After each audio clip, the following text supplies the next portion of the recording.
The mistake happened in August 1867, when Jacob Mueller ran out of logs halfway through building his cabin walls in Dakota Territory. He'd calculated wrong, he'd counted trees, estimated board feet, and somehow still came up short. The walls were only 4 feet high when his log supply ran dry. Every other settler on the creek had finished their cabins weeks ago. They were ready for winter. Jacob had a half-built structure with walls that didn't even reach his shoulders. He could hear the neighbors talking. "That German doesn't know what he's doing. Should have stayed back east. He'll freeze come winter." Jacob knew they were right about one thing. He needed walls, and he needed them fast. August was ending. September would bring frost. By October, building weather would be gone. Jacob had materials left over from other parts of construction. Boards he'd milled for the floor but hadn't used. Saplings he'd cleared from the cabin site.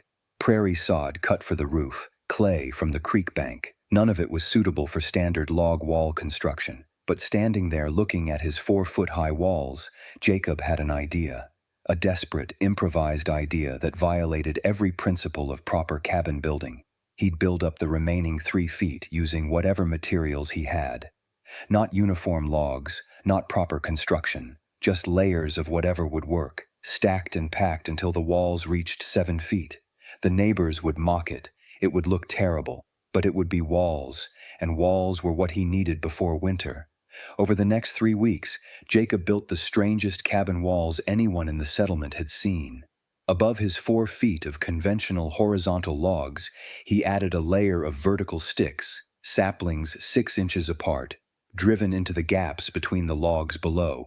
Between these sticks, he packed prairie sod, cut into brick-sized pieces. Over the sod layer, he added horizontal boards, the excess from his floor construction. Between and behind the boards, he stuffed dried grass and moss. Then another layer of vertical sticks, more sod, more boards, more grass. He alternated materials, layering whatever he had in whatever order seemed structurally sound.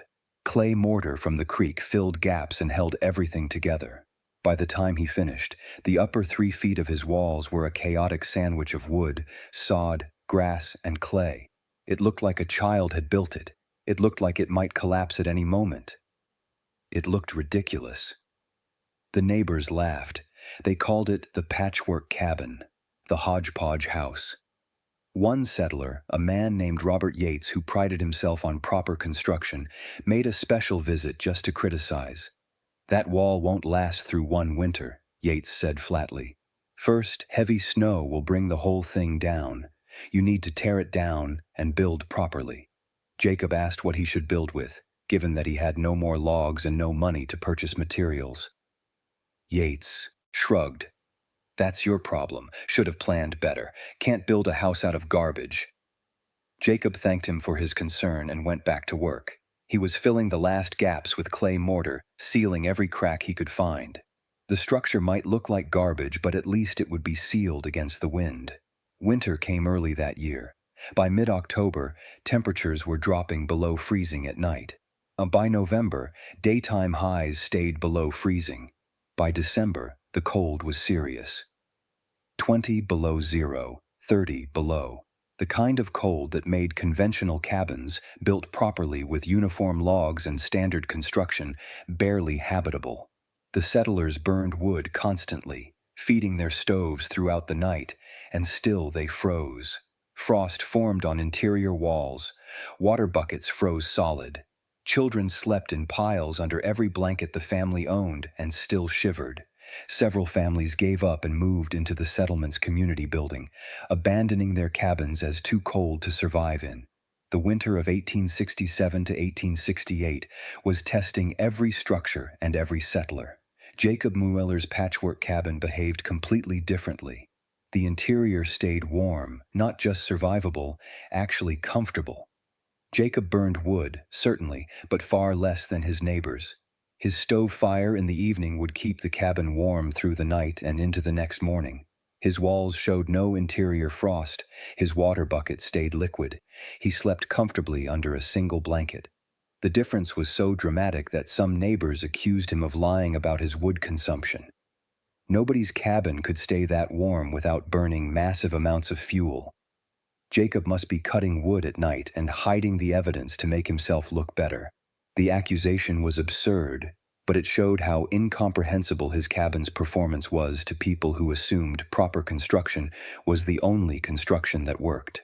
Robert Yates, the man who'd predicted collapse, came by in January to check on Jacob. It was minus 25 degrees outside.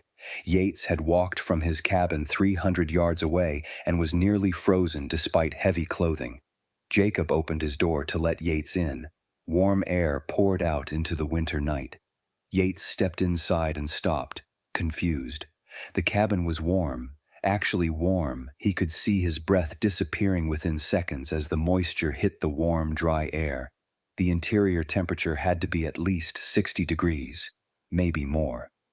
Yates's own cabin, with a roaring fire, barely reached 35 degrees. How was this possible? Jacob's crazy mixed material walls couldn't be better than proper log construction. That made no sense. Yates stood there trying to reconcile what he was experiencing with what he believed should be true. "What's your secret?" Yates finally asked. "What are you doing to keep it so warm?" Jacob explained that he wasn't doing anything special. He had a fire. Morning and evening, he kept the cabin sealed. That was it. Yates didn't believe it. There had to be something else, but he looked around carefully and couldn't find any hidden heat source or trick. The only unusual thing was the walls. Those ridiculous, improvised, mixed material walls. Could they possibly be the reason? Yates asked if he could measure the temperature. Jacob had a thermometer, a prized possession from his time working in a brewery in Pennsylvania. They took measurements. Outside temperature, minus 25 degrees. Yates's cabin, which he'd checked before leaving, 35 degrees. Jacob's cabin, 68 degrees. The difference between the two cabins was 33 degrees. Same outside conditions, same basic structure size and layout, same type of stove, but 33 degrees of temperature difference. Yates was stunned. He asked to examine the walls more carefully. Jacob showed him the construction, the 4 feet of conventional logs at the bottom, then the 3 feet of mixed materials, sticks, sod, boards, grass, clay, all layered and packed. Yates studied it for a long time. Finally, he said, "I think your mistake might be better than doing it right. These layers are trapping air. All this different material, there must be dozens of air pockets in here, and air is an insulator." He was right, though neither man understood the full technical explanation. What Jacob had accidentally created was a multi-layer wall with exceptional insulation properties. Each layer of material, separated by air gaps and organic matter, created barriers to heat flow. The combination of materials with different thermal properties, the air pockets trapped throughout, the overall thickness of the wall, all worked together to create insulation far superior to conventional log walls.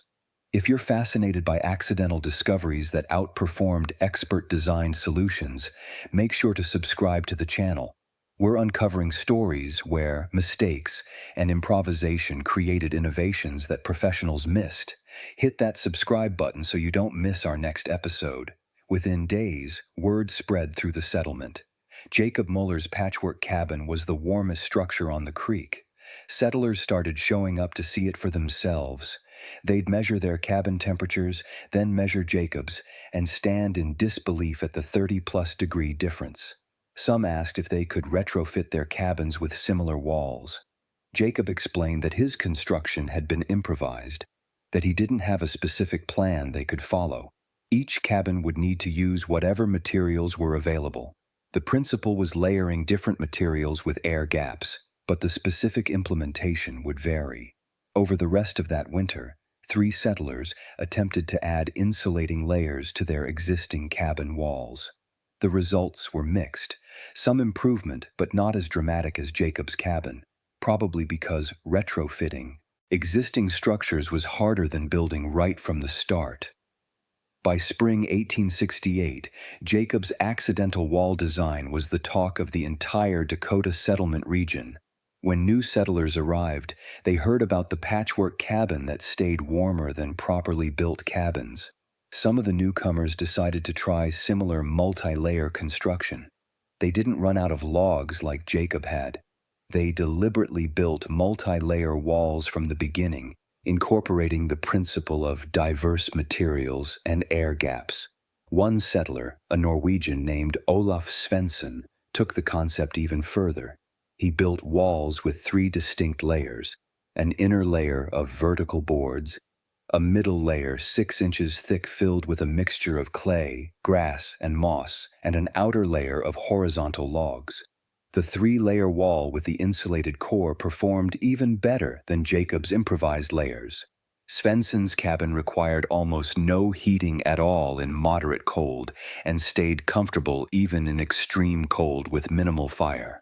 The success of these multi-layer, multi-material walls raised an important question. Why were they so much better than conventional log walls? The answer lay in understanding heat transfer. Heat moves in 3 ways: conduction, convection, and radiation. A conventional log wall, made from solid wood logs stacked horizontally, conducted heat readily from the warm interior to the cold exterior. Wood is not a terrible insulator. It has an R value of about 1 per inch, meaning a 12-inch log wall has an R value of 12. That's better than nothing but not great. More importantly, a log wall is a continuous solid material. Heat conducts through it steadily. There's nothing to interrupt the heat flow. Jacob's improvised walls were completely different. Heat, trying to move from inside to outside, had to pass through multiple materials: wood, then air, then sod, then air, then more wood, then grass, then clay, then more wood, then air. Each interface between materials created resistance to heat flow. Air gaps were particularly effective because still air is an excellent insulator, with an R value of about 6 per inch. The multiple thin air gaps in Jacob's walls probably contributed more insulation value than all the solid materials combined. Additionally, the diverse materials had different thermal conductivities.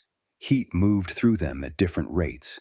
This created a complex thermal profile where heat spread out and slowed down rather than conducting straight through. The overall effect was a wall system with an effective R value probably in the range of 30 to 40, 3 to 4 times better than the conventional log walls. There was another factor that Jacob and his neighbors didn't understand but benefited from: thermal mass. Some of the materials in the multi-layer walls, particularly the sod and clay, had significant thermal mass. They absorbed heat and released it slowly. During the day, when the sun hit the walls or when the interior was heated, these materials warmed up. At night or during cold periods, they released their stored heat. This thermal mass effect stabilized interior temperatures, preventing rapid swings. The conventional log walls had some thermal mass, but much less than the sod and clay layers in Jacob's walls. This mass effect worked synergistically with the insulation effect to create superior thermal performance. The construction of multi-layer walls was more labor-intensive than conventional log walls. You had to gather and prepare multiple materials. You had to layer them carefully, ensuring air gaps were maintained and materials were properly bonded. The work took longer, but the materials could be cheaper or even free. Settlers who couldn't afford to purchase milled lumber or who didn't have access to enough quality logs could build multi-layer walls using whatever was locally available: sticks, sod, grass, clay, stones, boards, even bottles or cans if they had them. The design was forgiving. You didn't need perfect materials or precise construction. You needed diversity of materials, adequate thickness, and attention to sealing gaps. Almost any settler could manage that. The aesthetic issue was real. Multi-layer walls, especially those built improvisedly like Jacob's original, looked rough and irregular. They didn't have the clean, uniform appearance of a proper log cabin. This bothered some people who valued appearance and status. A cabin was a statement about the owner. A neat, well-built log cabin said you were successful and competent. A patchwork multi-layer cabin said you were poor or incompetent, even if it performed better. Some settlers would rather have a worse-performing cabin that looked respectable than a better-performing cabin that looked like a mess. This social pressure limited adoption of multi-layer techniques among people who cared about appearances. But for practical settlers who prioritized function over form, the multi-layer walls were revolutionary. The difference in wood consumption was enormous. A conventional cabin might burn 4 to 6 cords of wood per winter. A well-built multi-layer cabin might burn 1 to 2 cords. That was 3 to 4 cords of wood not cut, not hauled, not split. That represented weeks of hard labor saved. It represented lower risk of injury from logging. It represented more time available for other productive work. The economic value of reduced heating costs was substantial, especially for poor settlers who were counting every dollar and every hour of labor. The improved comfort had less tangible but equally important benefits. People who were warm slept better. They were healthier. They had more energy for work. Children could study indoors instead of huddling miserably near the stove. Wives could do household tasks comfortably instead of working with numb fingers. The psychological effect of living in a warm, comfortable home rather than a barely survivable cold box affected every aspect of life. Several settlers reported that the first winter in a well-insulated multi-layer cabin was the first winter they actually enjoyed rather than just endured. That quality of life improvement was hard to quantify, but it was real and valuable. The multi-layer wall technique spread gradually across the northern prairie settlements through the 1870s and 80s. Each region developed variations based on locally available materials. In areas with abundant stone, settlers incorporated stone layers. In timber-poor regions, they used more sod and earth. Near rivers, they used clay and mud more extensively. The specific materials varied, but the principle remained. Multiple diverse layers with air gaps create superior insulation. Settlers shared this knowledge informally at community gatherings, trading posts, and through word of mouth. No official building guides included the technique. No government extension service promoted it. It spread organically through the settler network as people recognized its value. However, the technique never became universal. Many settlers continued building conventional log cabins. Why? Partly tradition and conservatism. People built what they knew, what they'd seen their fathers build, what looked like a proper cabin should look. Partly because the improvised, organic nature of multi-layer construction didn't fit the emerging industrial mindset that valued standardization and uniformity. Partly because settlers who'd already built conventional cabins were reluctant to admit they'd done it wrong or could have done it better.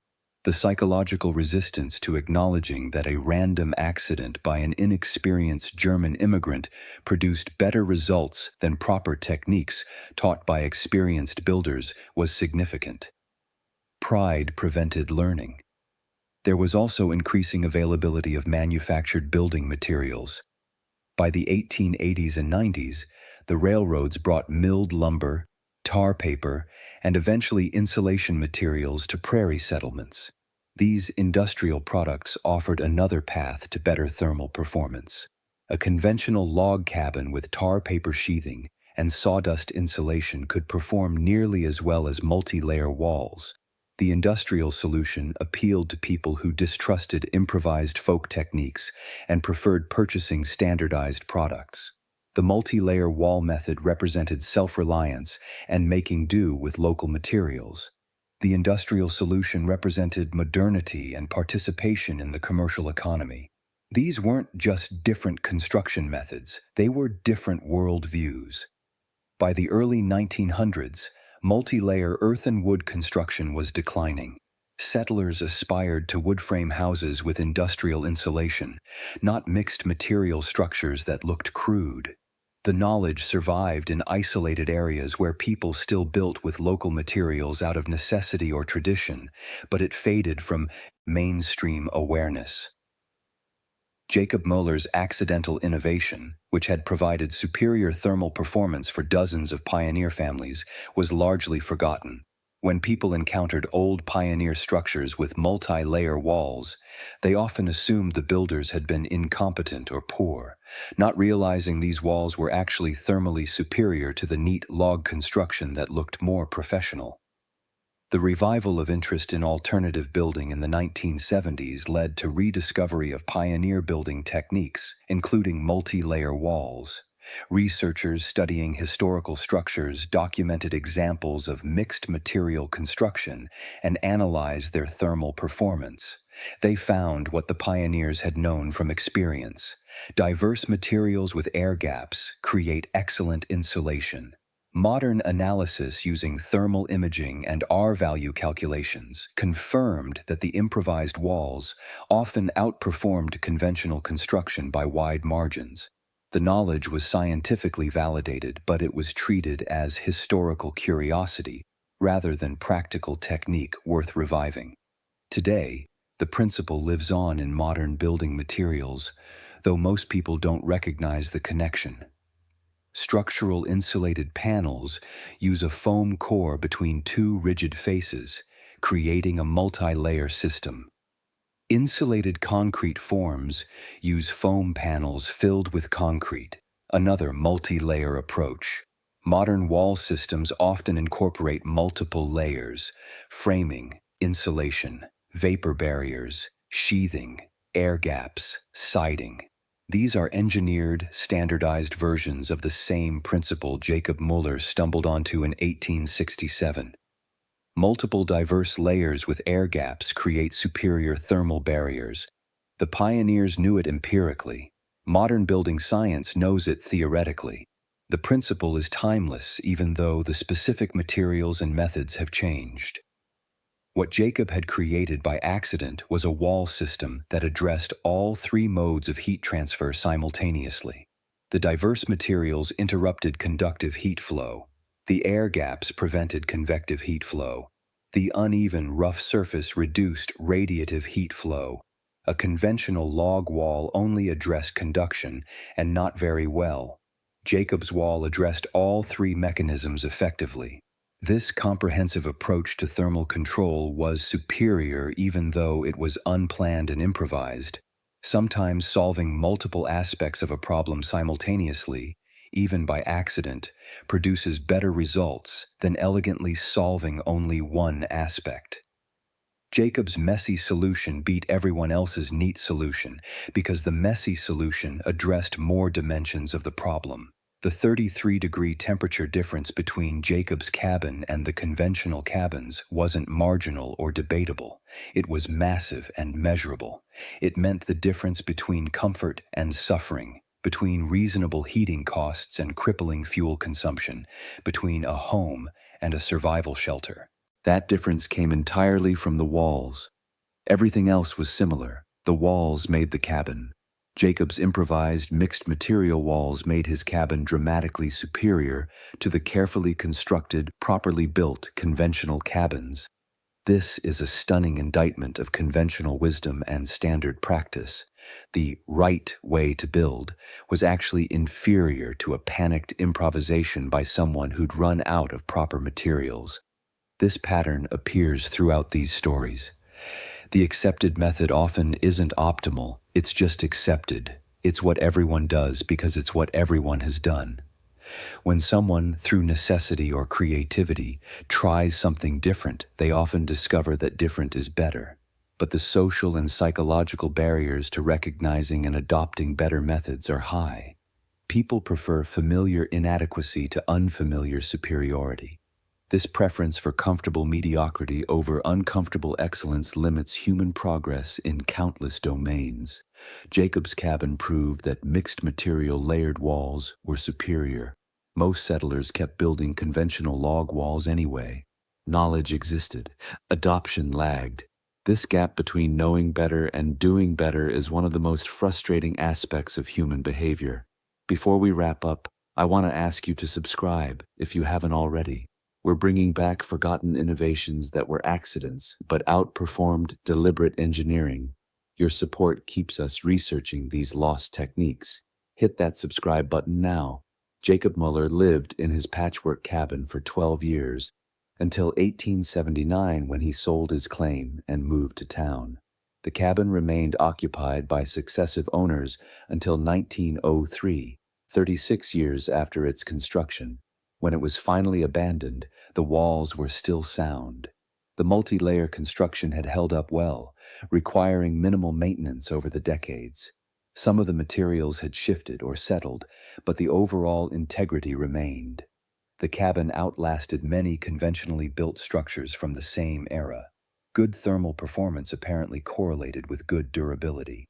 The materials that worked well together thermally also worked well together structurally. The story of Jacob Mueller's accidental wall trick offers several lessons. First, accidents and mistakes can lead to innovations if you're willing to work with what happens rather than giving up. Jacob could have abandoned his cabin as a failure when he ran out of logs. Instead, he improvised and accidentally discovered a superior building method. Second, diverse systems often outperform uniform systems. The mixed materials in Jacob's walls performed better than uniform log construction.